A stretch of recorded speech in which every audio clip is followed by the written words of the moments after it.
right, what's going on, everybody? Welcome back to the channel, man. It's your boy, and as many of you guys are aware by now, these days I genuinely don't make videos on sneak peeks because for the most part it's just usually all flash and very little substance. Usually they hype us up with these sneak peeks, and then the characters or the uniforms or the tier 4s, whichever one, often disappoints us. You know, I've seen it so many times over the past few months, and after the Doctor Doom fiasco where they buffed him and he's still not good enough and they decided to not even touch him again, honestly, I'm just at a point right now with this game where I'm just so sad.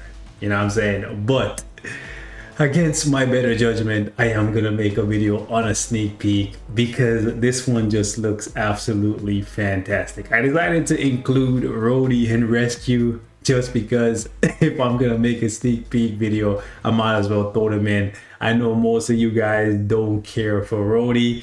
Listen, I like Rhodey as a character, but I truly do not see myself tier 4 in this guy, okay? They would have to do something absolutely amazing to convince me that he is worthwhile. Now, they did decide to go ahead and buff all of these guys at the same time, every single one of them getting a new uniform and Rhodey getting a tier 4. So I'm kind of hoping that they're going to shift them all to PvP, Otherworld Arena and Alliance Conquest. That's my hope, because if they're only going to be used for the same things that they've been used for so far, they're pretty much gonna be an easy skip for most people, with the exception of maybe HULKBUSTER and maybe Rescue, because they have some AC application where Rescue can give you debuff removal. Now, I am hoping that this is actually added to her passive, whether it's her 4-star passive, tier 2 passive, or uniform effect, right? I'm really hoping that she offers a little bit more to the team, because yes, the 25% recovery rate is helpful,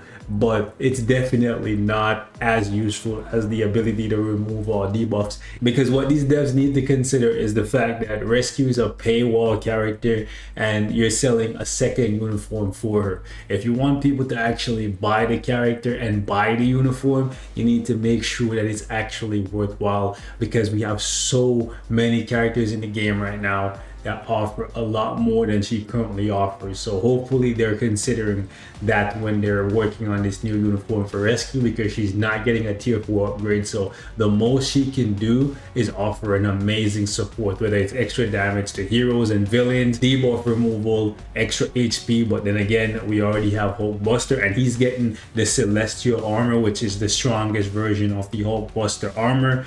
Now, don't get it twisted, even though it's the Celestial armor, the god killing armor, Hulk ripped it to pieces like it was paper, and Thor was able to pretty much break it with one hit from Mjolnir. So don't expect it to be killing gods, but it's the strongest defensive armor that Iron Man currently has in his armory. So I'm hoping that they go ahead and consider that when they're working on this new uniform. So bump this up to maybe, I don't know, 60 or 70% extra HP, or drop an extra line of text here where it's damage reduction or all defense gets applied to all of these technokinetic allies. Now, I don't know what they're gonna do with Rhodes, to be honest, because if you're using HULKBUSTER's leadership, even if you're not getting that juicy 70% for your Iron Man, you already have most of what Rhodey offers. You got a 35% all attack and you got 35% extra HP. So he's kind of in a weird spot where you don't really need him. Like, I usually put him on the team with Rescue and HULKBUSTER, and this team right here is one that I use for AC just because she also gives you that shield. But everybody can penetrate shield these days, so it's not as good as when it came out. But now that Iron Man is getting his nil armor, aka his stealth suit,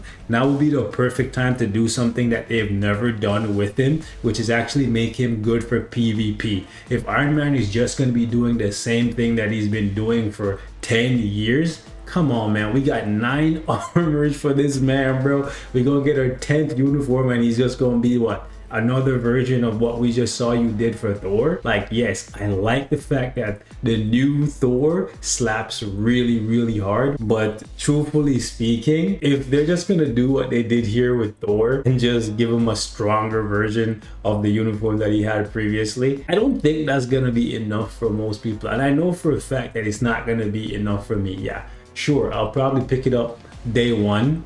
I'll definitely pick it up day one because I do like Tony, and I will have a little bit of fun with it, but I will be a little bit disappointed because this version of Iron Man just kind of gives me Batman vibes. Like, he's supposed to just be sneaking up on motherfuckers and just decapitating them and just dipping like it's nothing. Like, even in the freaking trailer, you have him just disappearing, bro.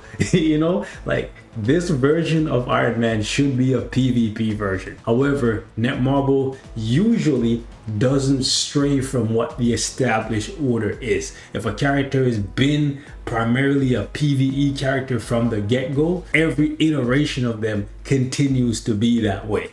And if a character has been kind of on the fence of being a hybrid, then they kind of stay that way. So I'm hoping they break the mold finally and do something different, because it's kind of getting stale and played out. And if you're not going to change things after 10 years, I don't know when you are going to, because this game is literally, in my opinion, on its final leg, okay?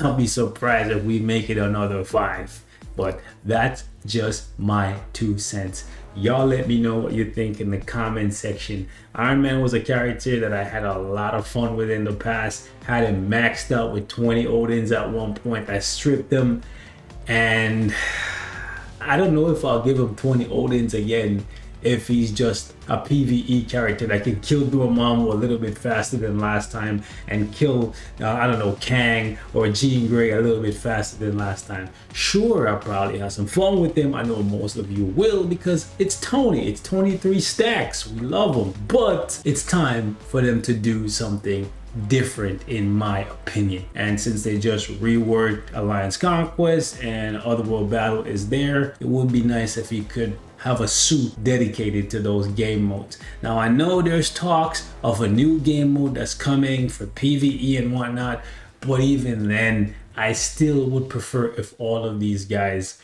were primarily made for Alliance Conquest. Because let's be real, if we have a PvE Iron Man in this new nil armor and then a PvE War Machine, both of them covering the exact same category, okay? Blast, male, human, superhero. If both of them can be used in the exact same pieces of content, PvE, where we already have so many characters that can do PvE, you think people are gonna choose to use Rhodey over Iron Man? Oh, hell no! Iron Man is way more popular and will definitely be more powerful.